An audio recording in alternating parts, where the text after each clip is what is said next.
We cutting loose. You ain't about your business. You ain't cause we winning. I cut loose, that's what I do. You should too, but it's on you. I cut loose when the mic's in my hand, man. Got a lemonade face on in case might be permanently off. Episode, man, we doing the deal. We got a legend in the building by the name of Rodney Perry. Give it up for Rodney Perry in the building. Come on. What's up, guys? Legend, man. Movie star. I'm here to cut loose. Come on, man. Movie star, actor. I mean, we got a lot of now director. I got crazy accolades. Yeah. I literally done everything in comedy for the last 30 years. Yes. For sure. Every big name comedian know who this guy is. I was at Atlanta Comedy Day that we were sitting in the back waiting on Kevin Hart, and they kicked all us out. And then Rodney Perry got to sit down. We were like, "Hey man, what's up, man?" Rodney Perry just sat down like he know us. When you put 30 years in the game, you kind of just know everybody. It's just like y'all know me. Yeah. You know, we know each other. It's a real relationship, and you cultivate. Right. You know, I mean, Kevin Hart and I did Comic View for the first time together. Wow. Okay. You know, so we go back like that. You know, he came on there with a little jumpsuit on, like a little Tyler outfit, and you know, the rest was history. I mean, we were opening acts for people like Earthquake and stuff back in the day. You know, before Kevin took off. But things happen. Matter of fact, you was best friends with Howard. Harry, who's Kevin's right hand. Right. You know, we served in the United States Navy together. Oh wow! And so Harry was my roommate when I was in the Navy. Yeah. Actually, I saw you at his wedding too. I was definitely at the wedding. You old stalker. Come on now. You all right? You all right? Let me find out. You be stalking people. Jeff on the road. He's like, yesterday you ate at Piccadilly's at 2:00. Right. You like buffet? Yeah. The boy like buffet. That boy like buffet. Wow. We talking about him, man. Right. It's all hey, you know what? Well, Go to Corral what it used to be. Hey. No, it is not. Okay, I'm gonna do this to myself. That's right. It's okay. I took my sons there recently, right? Because they know nothing about it. $16 a person with the drink. All right. We sit down. With the drink is hilarious. I mean, that's what I heard. And then we sat down, and you know, we ate it. And you know me, I'm cheap as hell, so I'm just like, hey, how that feel? They was like, man, it's mid, right? Wow. I said, yeah, but it's unlimited mid, kid. Go get another plate. Get you another plate. And you know what? Kids don't have the same appetites that we did. Yeah. And I'm like, y'all finished? Yeah. Go get some more. Yeah, they're already on dessert. Right. Yeah. They're trying to be healthy. Yeah. Which one you went to? That dessert saved me though, because they started whipped cream and then the ice cream. They got icy machines now. They got slushy machines. Oh wow. Well, you got happy. I've never seen you this happy. Yeah, that was great. Oh, listen, hold on. Let me finish introducing everybody. Yeah. You know, I know we're excited. Get carried away. We got my white boy over there, the executive producer, the one and only, the comedian extraordinaire, Mr. Holden Schneider in the building. Mr. Schneider. On the camera today. It's good to be here. Thank you all. I mean, and a fabulous comedian too. I really enjoy that. Yeah. He's a great comedian. Sometimes. And we also sometimes. Wow. We also have the great comedian man that been traveling, been really ripping Atlanta alive. By the name of Mr. Carlos Carvajal in the building. Man. Carlos, my friend. AKA Mr. Buffet. Come on. Mr. Buffet. Fabulous comedian, man. And we got Fancy.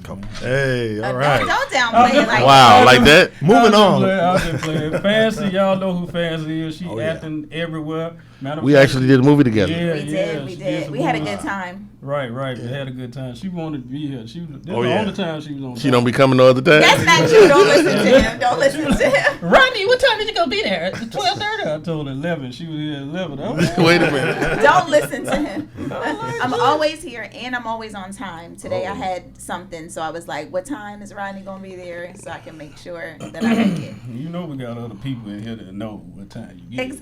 Absolutely, I do know. Okay. All right. Exactly. Today this show is brought to you by the one and only True Laundry Detergent. You can go to trueproducts.com and you can get 10% off your purchase with Cuttin' Loose 1 promo code. So how much is it out the door? I don't know. I'm gonna think I'm gonna take this one. I'm gonna take this one because I want to be a part of this. I like True. All right, you want to be a part of it? Okay, I like that. I like the fact that y'all got sponsorship. That's dope to me. Yeah, 10% off. You can get that one, man. I take it. That bag of laundry detergent. I mean, It was full, 15, matter of 20 fact. bucks. Somebody been drinking it. No. 20. Somebody already been using it, man. Hey, 15 to 20. I'm trying to smell. I They know how retail to at smell. 15. 15 to 20 bucks. 20 to depending on the 15. size. So $20 minus 10% with that 18. Take a little tax off. Yeah. Yeah, that's Matter of not fact, shout out to Killer Mike. Killer Mike put this on the map. Oh, that's right. That's Ricky right. Smiley, all of these guys, they Really? already Yeah. testing it. Candy, all of them, they testing this product. Mm-hmm. So it's a great product. So make sure y'all go to trueproducts.com. You get 10% off. Cut and Loose 1, promo code Cut and Loose 1. All right, let's get in it, man. That's big, man. The legend is in the building. We already introduced him. Y'all know the credit. Matter of fact, he did Monique's show. He was a co-host with Monique. Yep. Bill Bellamy, what was his name? Who's Got Jokes? Who's Got Oh, Jokes? yeah. Bill Bellamy, Tyler Perry, Meet the Browns, or which one was it? All that. All that. Everything. And TV shows. You did Well, some TV shows? yeah. I was on Meet the Brown. I did a few episodes of Meet the Brown, and I did the film Medea's Big Happy Family, which is a Tyler Perry film. Yeah. But you know what I found in this game, man, and I'll tell y'all this as comedians and actors, is that family movies is the movie that keep giving. Okay. You know, because I always wanted a hood classic. You know, Right. you know when I was coming up, Minister Society and all that Yeah. stuff was happening, and I got blessed to get in some family movies, and I swear to God, I get residuals from those movies still to this day. Johnson Family Vacation, Medea's Big Happy Family. To this day, I probably made $500,000 off both of those films. Wow. Easily. So you don't need. Still You gotta don't watch. need 10% Still off. gotta watch my drawers. You don't need 10% off. Pay full price. That's how it works. Oh man, the bigger they are, they just, less they just they give them pay. stuff. They Facts. just give That's it to so them, true. so they promote it. That's you know? for sure. Real That is talk. very true. Sometimes when I go to KFC and so they just throw extra wing in there. Do they? They know I'm gonna promote it. Wow, that's dope. Now, Just to randomly mention KFC out of the nowhere. KFC, y'all. Right. Again. Right, and they don't pay us. That's so two no, wings no right there. more. That's two wings No on the more. way. Yeah, they got a picture of him in the back. now listen, you hear this guy named everywhere. Like I was looking at one of Ali Sadiq's episodes. Yeah, Rodney one of my friends. Yeah. Yeah, Rodney Perry was mentioned. He was like, man, without Ali, without Rodney Perry, I wouldn't even be here, man. Rodney Perry, the one that kept me going, you know. So you hear Rodney Perry everywhere. And on the road, like you can't mention you're from Atlanta anywhere without someone saying, "Oh, you know Rodney?" And it was like, "Yeah, I know Rodney." Yeah, Like a street credit. Seriously. So- Is it street cred? Mr. Perry, Yes, ma'am. how old were you when you realized you were funny? Wow, great question.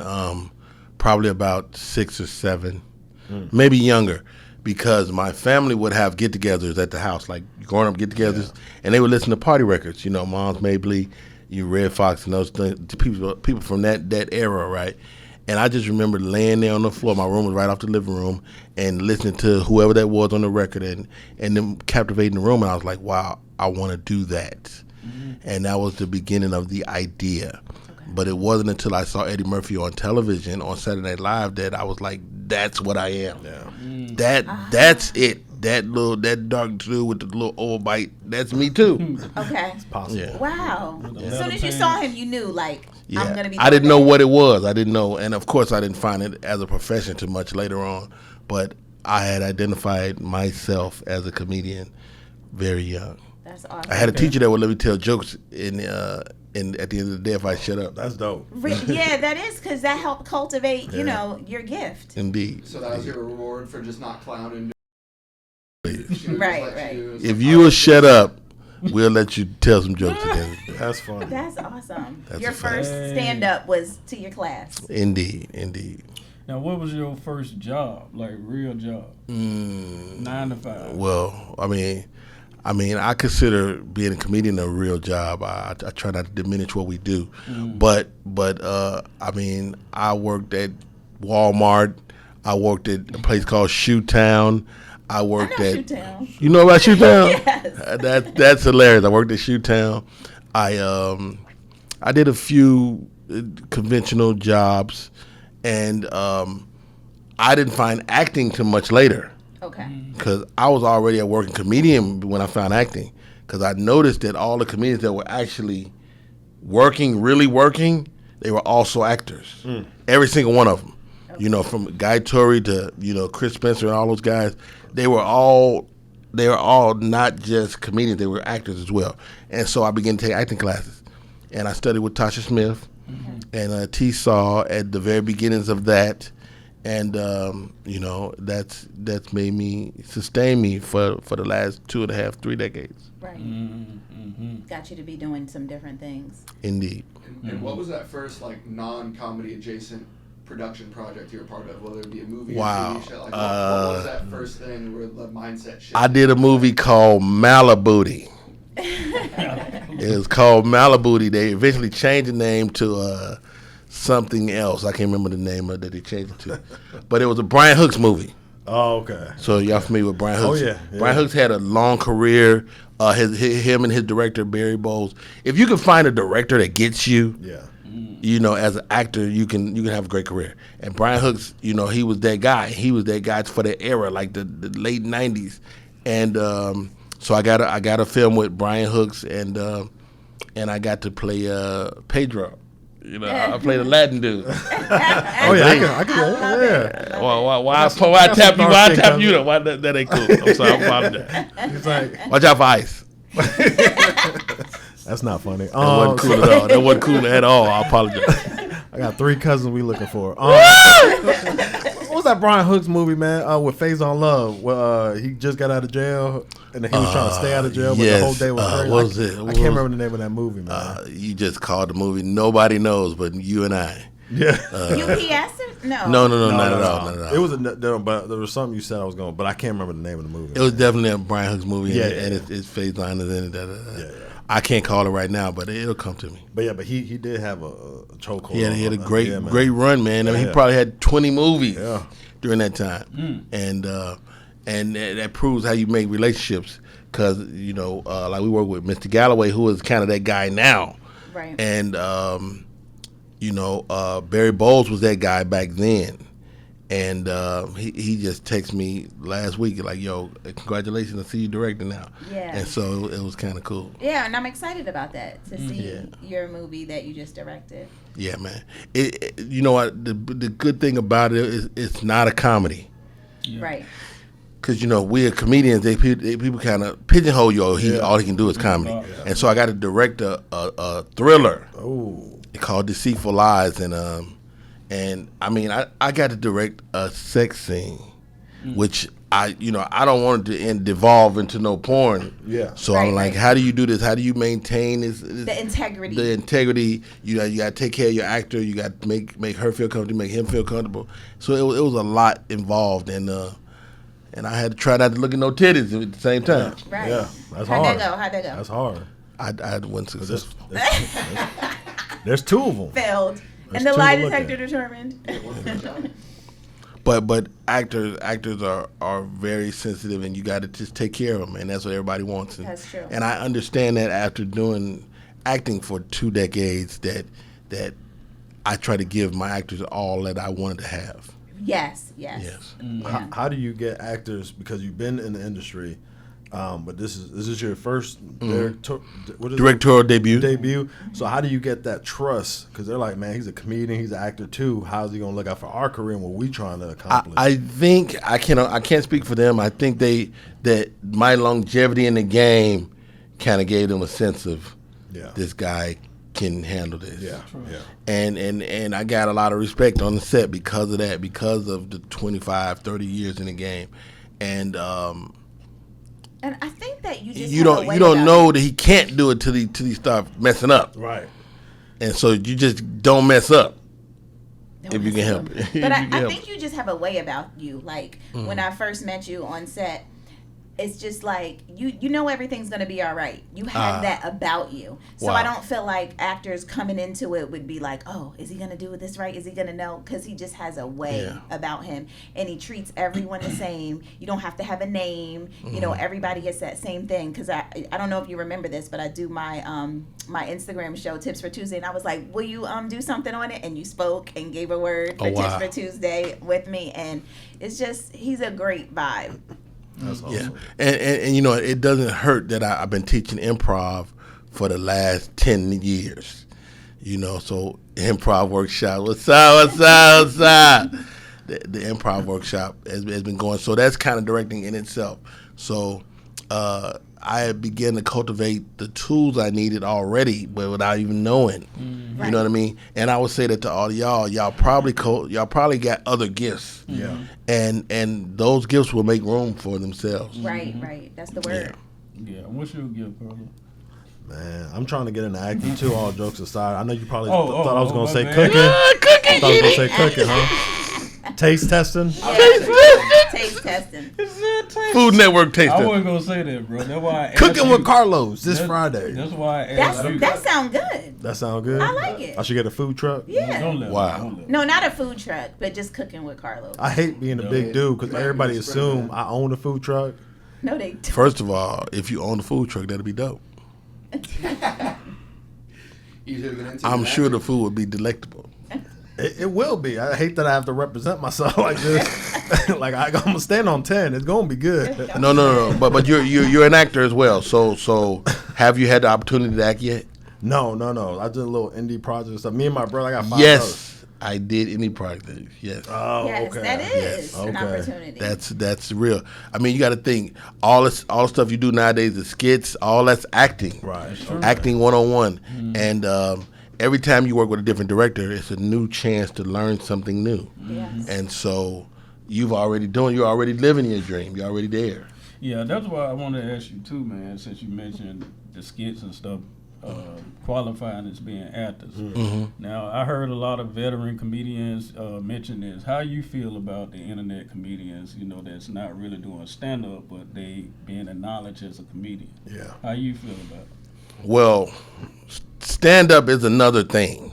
Okay. Stand on the stage by yourself in front of strangers is a different thing.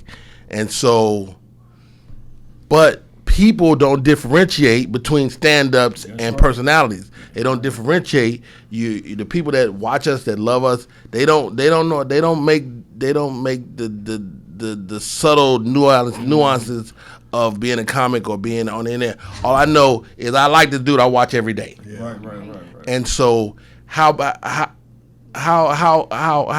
can we judge that as comedians? How can we judge that? Well, he shouldn't be called. Hey, how dare you call yourself a comedian and you never go up? Right. Well, so what? Okay. So what?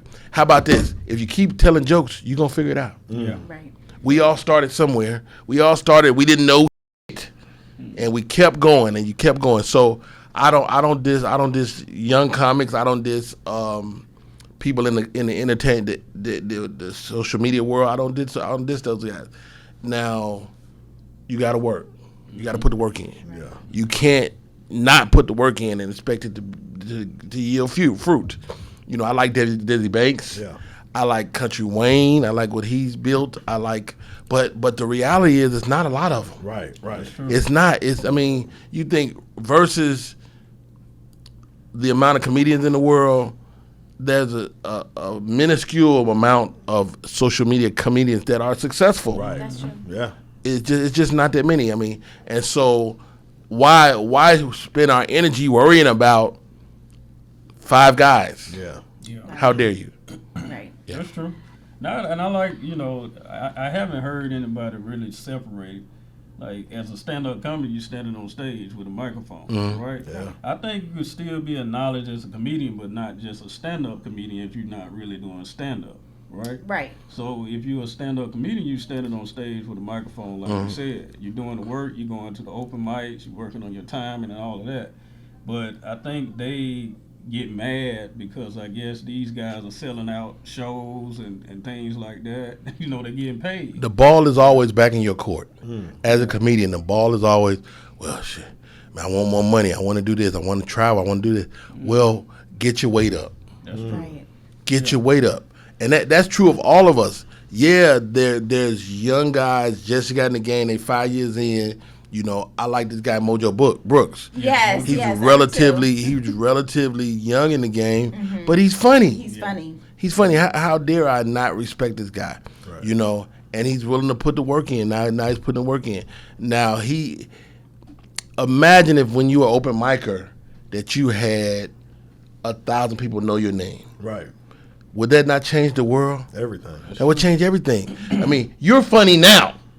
Imagine if the world knew who you were right now. Right. You would be even better because your confidence be through the roof. I changed my number and stopped talking to everybody in here. For sure. Yeah.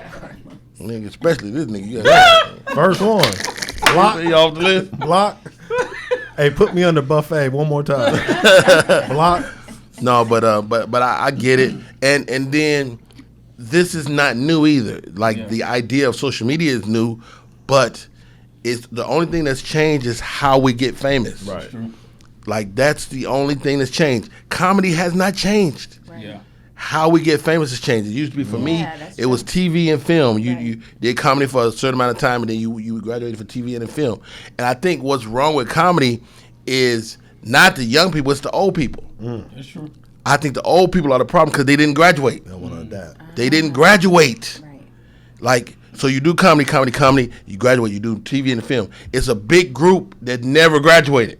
Right. So they're still in the place that they were in 20 years ago. They're still playing clubs, they're still selling the same place. Guess who can't graduate? You and me. Right. Because they still in your spot. Right. They need to get the out of there. Gotcha. The problem is the old motherfuckers. They the problem. Graduate, get out of there. That's good. I like that. That natural seriously. progression has to happen. It hasn't happened. Now, in 30 years, have you seen the comedy industry the way it is now? Meaning, I'm sure along the way there's been little disagreements and beefs and stolen jokes and this and that, but to the level it's at now, where you could just hop on Shay Shay and air out your grievances about just have a laundry list of comics. Have you ever seen anything like that? Do you think it's helping or hurting the game? What are your thoughts on that? Great question, man. There's always been beef. There's Right. always been beef. You know, I can remember who is that? My buddy Jeff Brown and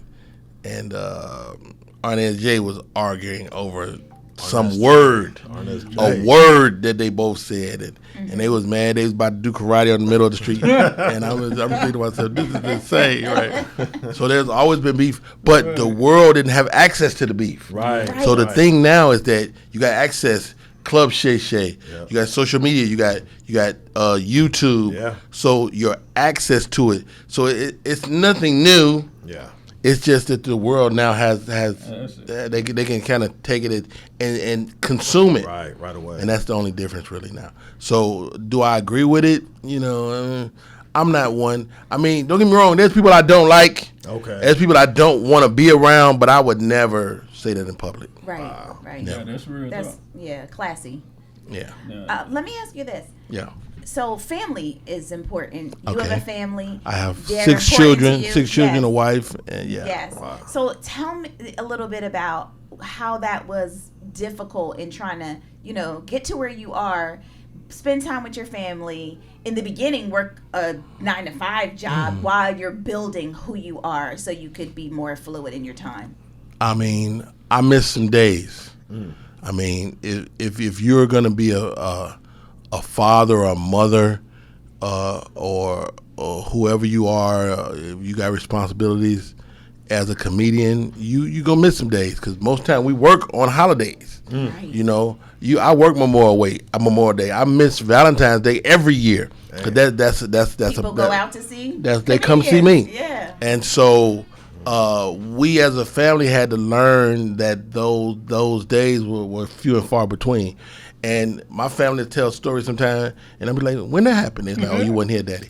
I'm like, God damn. You know, and so you have a sense of guilt, Okay. especially if you're a woman. Like my female counterparts, they experience the guilt even more than us because men, Because they're moms. people look at us like, oh, you got to go get you got The to money. conquer, you got to go hunt, you got to take care, you got to feed the family, and so people kind of understand that a man is going to be gone. But when there's a woman, when you're just niche or you're Lunel and you got to go out and make the bread, that makes a big difference. And a lot of times my female counterparts carry some guilt.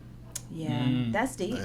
So, was that difficult with your wife, like getting to know she'll never have a Valentine's Day because you're always going to be working on Valentine's? Did you pick another day? Like, this is our Valentine's Day. Well, here's the good side of it. You know, traveling the way we do, going from city to city, you get to kind of have a honeymoon. You get to always come back and And having that honeymoon has probably sustained us for 29 years. You know, being able to go away, and then come back and then reconnect. Get to miss each And other. so miss, that mattered. You know, I don't know if I would want to be with my wife every day, all day. You know, and make it for almost 3 decades. I don't know if that could be true for us. But the hard part, I mean, of course she had to kind of adapt. Yeah. Of course she had to adapt, and then I had to not on the road. Right. I just part, you Mr. just got to not do the foul shit. Yes. And it's out there. This business will give you every one of your vices. Like whatever your vice is, you like drugs, you like women, you like men, whatever you like, it's there. and she's gonna be right there at your doorstep. So you got to decide now when it don't matter. This is why we have the journey, because we have to decide when it don't matter if you even want to continue. Right. If you want to be gay, be gay. Like no, but I've known comics that was gay, but they wasn't comfortable with themselves. Right. And I'm like, dude, you clearly gay. Right. Own it. Own it. When you're not connected to your truth. Right. Ain't no way you can be successful. Yeah. And soon as he started being gay, the motherfucker took off. Yeah. I mean, you better than me, all y'all gays. No, I'm not anti-gay. Y'all better than me. Jeff, he said you clearly gay. Hey, look, You got all the symptoms. Rodney got a joke about that, man. And that joke, it make it sound like it's edgy, but he on their side. The way he did it, he played. I don't it even know real what good. you're talking about. I ain't gonna say it. You're gonna have to see I ain't gonna it. say it because I don't know, but I know the joke. But What about my son being potentially? no, about the booty hole. You know what I'm saying? Something about. Oh, okay. No, From the song? What the heck you The talking? booty hole. You said No, booty hole. I thought you no, said no. booty hole. My I'm booty talking hole about- brown. I'm talking about his joke. The way he brought it. I got to a lot the- of jokes. I don't know what that is. The way he brought it to the crowd is almost like you can feel everybody. You know, they get tense by that. Oh, yeah. But we all have the license to create, whatever that thing is. Right. And so when you have the idea, you got to be willing to tackle the idea, whether it's good or bad. Yeah. And I mean, Now, I you had skillfully do it though. I had a gay dude come to me. I'm in Washington D.C. He's like, "Let me tell you, Rodney Perry, you silly. You are funny. You hear me, boy? But how do you differentiate from your fans? Yeah. One thing working with Monique has a huge gay following, and so I didn't know that. in turn they love me. Yeah. I'm in Miami. Oh yeah. I'm in Miami. This is They down there too. wait. So it's so Miami has a Black Gay Weekend. Okay. It's Memorial Weekend. So on the beach, it's Freaknik. Downtown, it's the Black Gay Weekend called Sizzle. Oh my goodness. So we It'd be come sizzling. It'd be sizzling. Right? So we're staying at the hotel. We come off the highway downtown. We look up. They got a billboard as big as this wall of us. I'm like, that's dope. They got a billboard. We got a billboard, fellas. And then just above us, the whole building is the Sizzle guy. Speedos, and I'm like, man, these dudes in this mug. And so they had filled up the Civic Center, and they were spilling over into our hotel, the Encore downtown. And so I get into the hotel. They're like, "What you doing down here? You here for Sizzle?" I'm like, "No, I'm not. It's nothing sizzling over Nothing here. sizzling. The oven ain't even on." Anyway, so but it was people that were fans. They were like, "Yo, man, you be with Monique. You so funny. Yeah. Can I get a picture?" I'm like, "Yeah, I do." Let me ask you this. You mentioned, because you know a lot of big name comedians. That's one thing I like about the comedy community. No matter how big you get, if you're in the circle, you're going to know one of the big comedians. Of course. So when you hear like the Moniques and hear like the Earthquakes mentioned in a negative light, you know them. Do that make you feel some type of way? Do you test that's a them? good question. I mean, do it make me feel some type of way? Not really. but I can only comment on what I know. Like Monique, when I was a young buck in the game, Monique was one of those people that gave me the game. Yeah. You know, like, so I had already been working with Sid the Entertainer and Steve Harvey and those guys, right? And Monique and I, we just began to work together, and she was like, Rodney, I got a gig in New York at the Beacon Theater. I want you to come. I'm like, all right, well, you know, I mean, who gonna call me? Who, what's the money? She's like, I don't know the money. I mean, the promoter gonna call you, tell them what you want. I'm like, Mo, I ain't never asked for no money. I don't even know. I don't even know how to negotiate. Yeah. She say, well, you should be getting like $5,000. Whoa. I'm like, Mo, I ain't never got $5,000 for nothing. I ain't never got paid $5,000 to do a thing. She said, just ask for it. And I get on the phone with the promoter. Hey, dog, Monique say she wants you to do the show with her, man. What is gonna hit me for, dog? I said, dog, you know what? Give me $5,000. He said, oh, God, dog. I don't know if I can't really. No, we gonna have to. Let's get Monique on the phone. We'll talk to her. He calls her on three-way. Same call. He calls on three. Hey, sugar. Hey, Miss Monique, I got your boy on here. He said he want $5,000, man. I figure I can get somebody local to do it for $500. She said, well, no, you can't, sugar, because they can't work with me. And I'm like, wow. He said, man, come on now, Monique, now, you ain't gonna mess up this deal over $5,000. She said, no, sugar, you about to mess up this deal over $5,000. And she rolled for you. She rolled for me. And that's the person that you see in social media. That's the person that's fair to a fault. That's the person that knows, like she told me this recently. She said, Rodney, you know what they mad at me for? I said, why they mad, Mo? She said, because I'm going to tell. I'm going to tell. If you do something to me, see, most of us ain't going to tell. Right. Something happened to you, you gonna eat it. You gonna sit down somewhere. You ain't gonna say nothing. Just chalk it up. Something happened to Rodney Perry. He probably ain't gonna say nothing. Ain't nobody. You ain't gonna say nothing, Carlos. But Mo said, "Nigga, I'm telling." Well, because everybody's scared now of the cancel culture, so that's why they don't want to tell. Right. And things happen to us all the time. We don't, you know, you've been on casting situations. Ton of stuff you know, I wanna pretty tell. girl. Hey, so look, then what you willing to do to get there? For this role, absolutely. And if you willing to tell, back up. But you may not work no more. Right. And that's Don't get scary. blackballed. It might cost blackballed. you. It might cost you 10 years. Yeah. Yeah. What will it cost? Right. There's always a cost. So I mean, you have a huge impact. Monique, you also work with Tyler Perry, I did. right? But Monique and Tyler was at odds. They were. Right. Oh wow, that's interesting. It's crazy you say that. Loop in and that. Yeah, that's because just I realized Because that was really around the same time. So around the same time. So Okay. Mo had done Precious, Precious, the whole thing with Precious to happen. So because I was Monique's guy, I was kind of wrapped into it. in between. But you know what? You ride with your girl. Right. You know, you ride with your girl, good or bad. You ride with your people, good or bad. And eventually, everybody come around. Yeah. So they wouldn't book me at first. And a lot of the people that worked on Monique's show also worked on Tyler.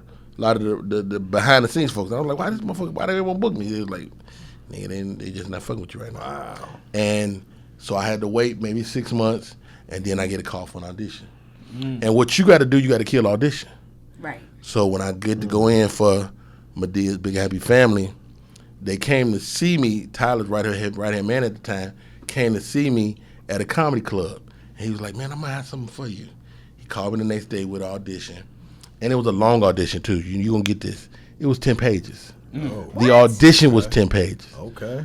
I'm like, nigga, That's a lot of pages. that's a lot of pages. I'm How like, long you but had to prepare? that day, The next like day? an hour, Oh, like man. not the same day, because I got the audition that Friday morning. So I read it, but I knew the guy. Okay. I knew the guy. At that time, I'd probably already been married like 15, 20 years. And I knew what it was like to live a life and go through turmoil with your wife and your kids. And I understood. And so I went in. I read for a young lady named Alpha Tyler. So right now, you hear about Raven Drummer. So Raven Drummer is the casting person at Tyler Perry now. Yes. Yeah. but she was Alpha's assistant. Oh wow. Then okay. She was Alpha's assistant back then, and so they go to tell you treat everybody good because today's assistant is tomorrow's supervisor. And so Alpha Tyler was the assistant. Alpha Tyler was the casting agent, and we read, and I read it. She was like, "Yo, she had already gave me a precursor. She said, Rodney, if this don't work out, we'll read it again. Don't worry about it." And I killed it. And she was like, "Yo, that was good." She stayed right there. She took me into an office with another guy. His name was Reuben Cannon. Reuben Cannon is if this guy was his right hand, this guy was his left hand at the time. Reuben Cannon was a big casting agent. Turned out Reuben Cannon is the guy that booked me for Johnson Family Vacation. Wow. 10 years earlier. Small world. 10 years earlier, and I go into his office, we read for him, and he's like, "Why do I know you?" I said, "Dude, I was in Johnson Family." He said, "You were? Get the out of here." I was like, "Yeah." He said, "Let me call Tyler." He called Tyler on the phone in the room. He's like, "Tyler, I think I might have found out Harold, man. Hey, listen to this guy read." So I read in front of Tyler over the phone, and Tyler goes, "Hey, what's your name?" I said, "Rodney Perry." He said, "Rodney Perry." He said, "We not related." I said, "Nigga, it don't matter. I need you to pull the trigger on this shit." and long story short, I get in my car. I'm driving back home.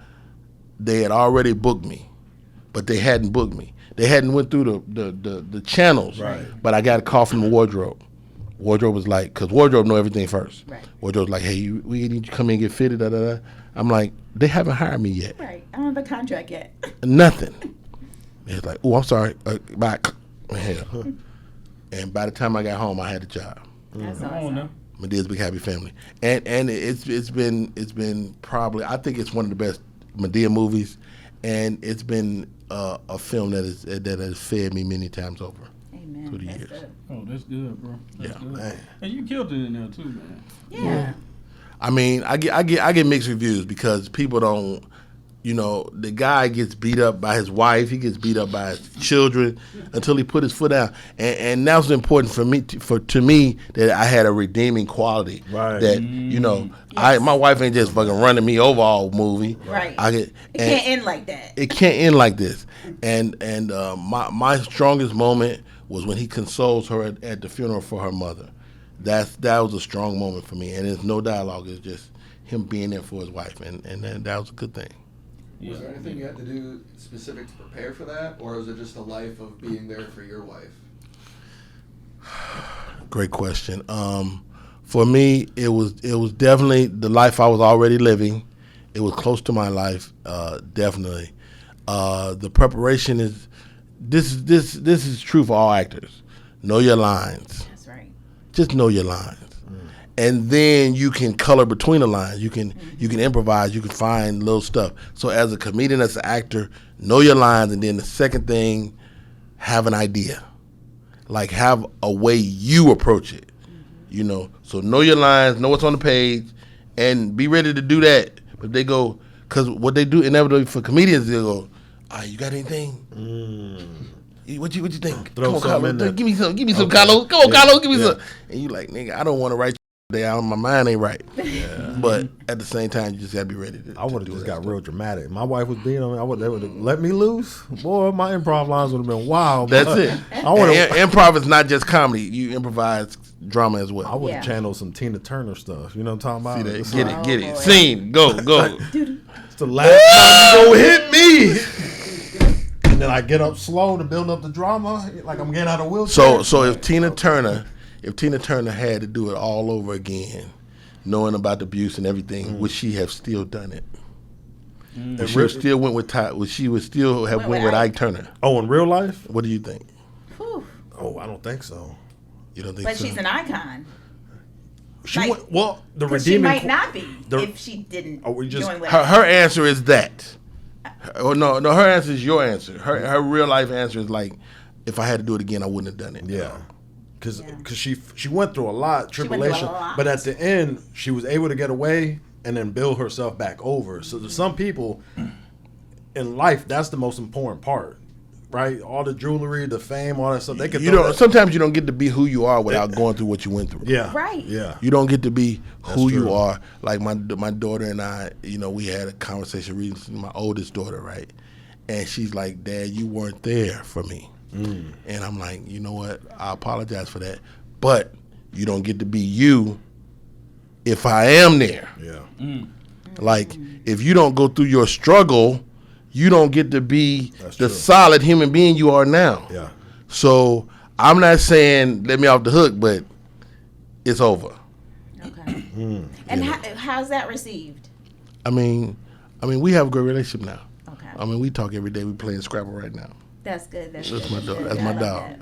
that. I literally love my children. Every single one of them. I like them as human beings. And I think adult children get to understand you better when, you know what I mean? Like, Indeed, once they're an indeed. adult, they're like, man, it's hard being an adult. So I see why you did this. I see why I you tell went my to son work. all I the see why time. I tell my son all the time, I said, you're going to walk a mile in my shoes before you walk a mile in your mom's shoes. And he told me, he said, Dad, you jinxed the out of me. Because my lady is crazy. And I was like, yeah, hey, welcome to it. Yeah. Now let me ask you this before we wrap it up. Okay, you had a phenomenal career. I ain't dead. Still Don't put me in. Don't throw no dirt in my face now. Ongoing. No dirt. Okay. No dirt. Okay. You had a phenomenal career. All right, great. As a legend, we believe you're a legend as well. I take that. Now, looking back over your career, you say, okay, yeah, I wanted to, when I start this is where I want to be, right? I want to be here, I want to do this, I want to do that. Have you done everything that you set yourself out to do? My prayer was very simple early on, and it was I asked God to give me the gift of discernment. Let me tell good people from bad people, and I mean I've made money. I've been in rooms. This is what I want at the end of the day. I want people to talk about the best that ever did it. That my name come up in conversation. Anything other than that is academic, And so to be in that conversation, that's all I want. And we still working on that. I'm in some people's conversations, some people I'm not in that conversation. But that's okay.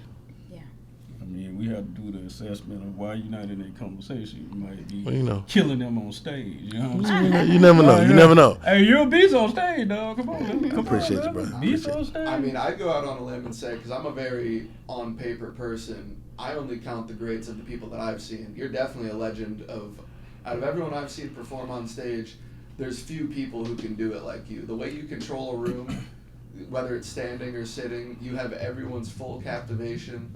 And by far, you're an Atlanta legend. Do you think, do you see yourself more as an Atlanta comic or a Chicago comic? Because in Atlanta, you are definitely a legend. But that's geography. I kind of don't get into geography because, I'm from Chicago. I started doing comedy in Louisiana. I spent some time in L.A. I've been in New York. I don't claim the geography of it all.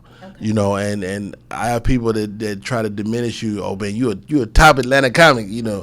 I'm kind of a citizen of the world, and so because of that, I don't really subscribe to the Atlanta of it all.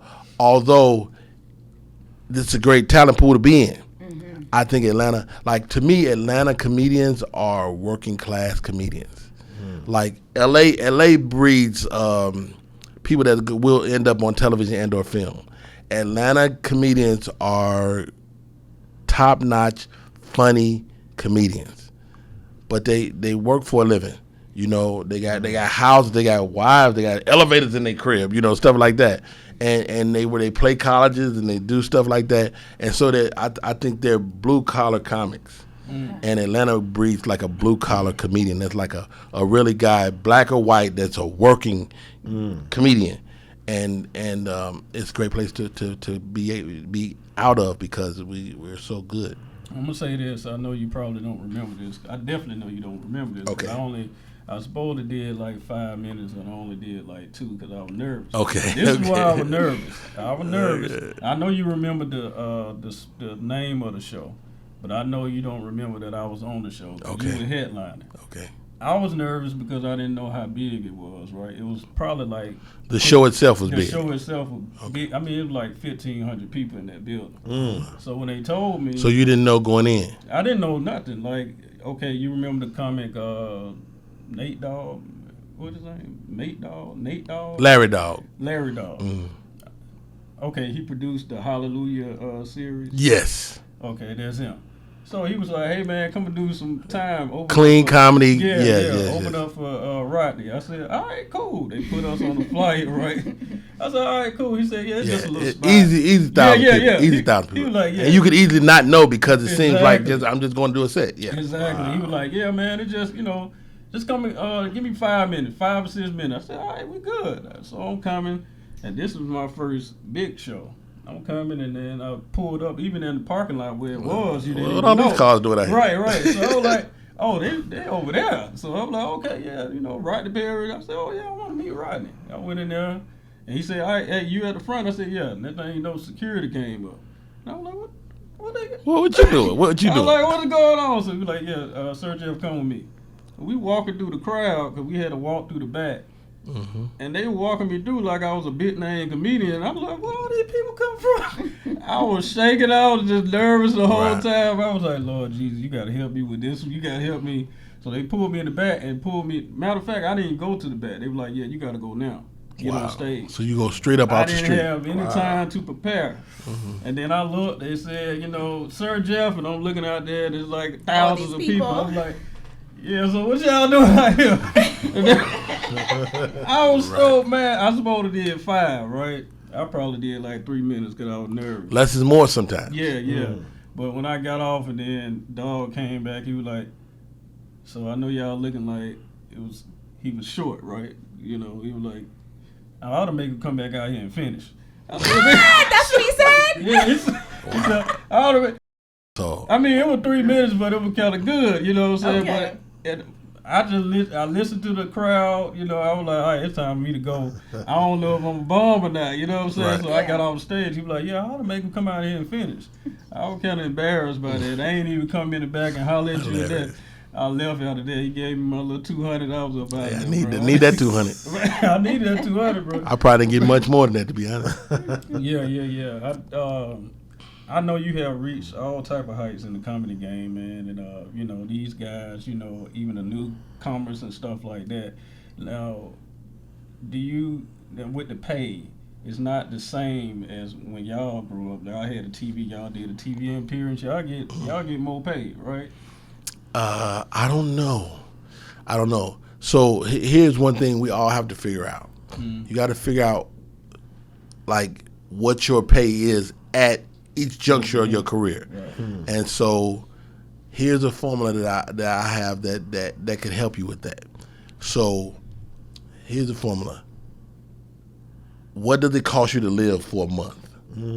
Whatever that number. Let's say that number is 1,000.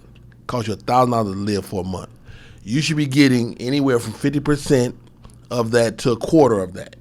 So you should be making $250 to $500 per show. And so that formula slide. So as your nut that you spend every month, Right. it gets bigger, then the dollar value gets bigger. And so once you establish what that number is, then you can say that number with confidence, because you don't want to get to haggling over time, Right. because a show costs you a day. Right. It costs you a whole day. That's true. So what's the budget? How many seats you got? You don't want to get into that. Right. You want to go, hey man, I need 500. Right. This is what I need to live. Period. Yeah. Period. You got to say that shit with confidence.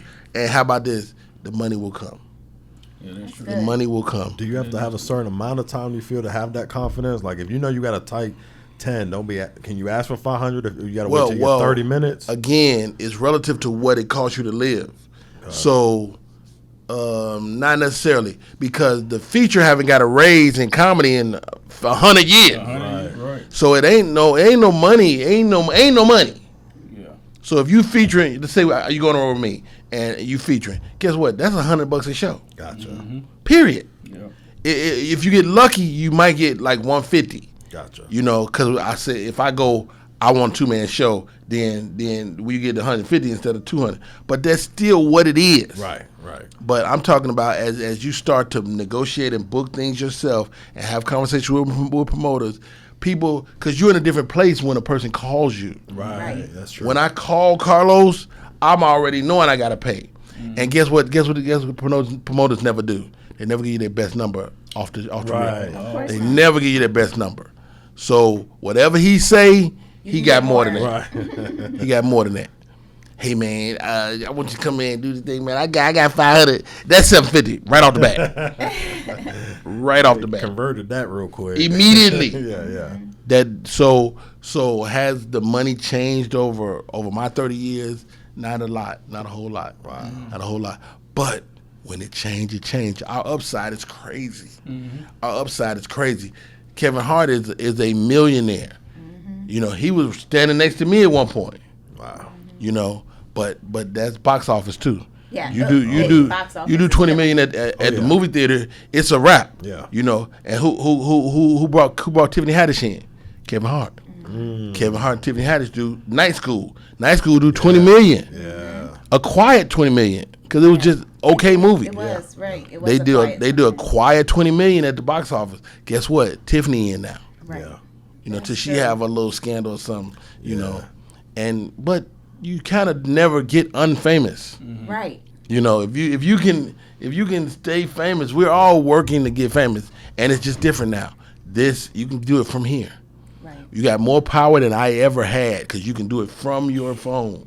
You got more power than I ever had, and I implore you as young comedians, man, get on this phone, TikTok, Instagram, Facebook, whatever it takes.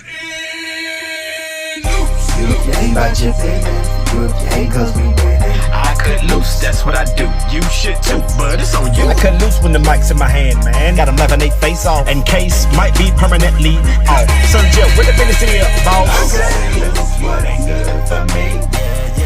I cut loose, cause it's good for me. I cut loose when the mic's in my hand, man. Got them laughing they face off. And case might be permanently off. Sergio, where the business is, boss?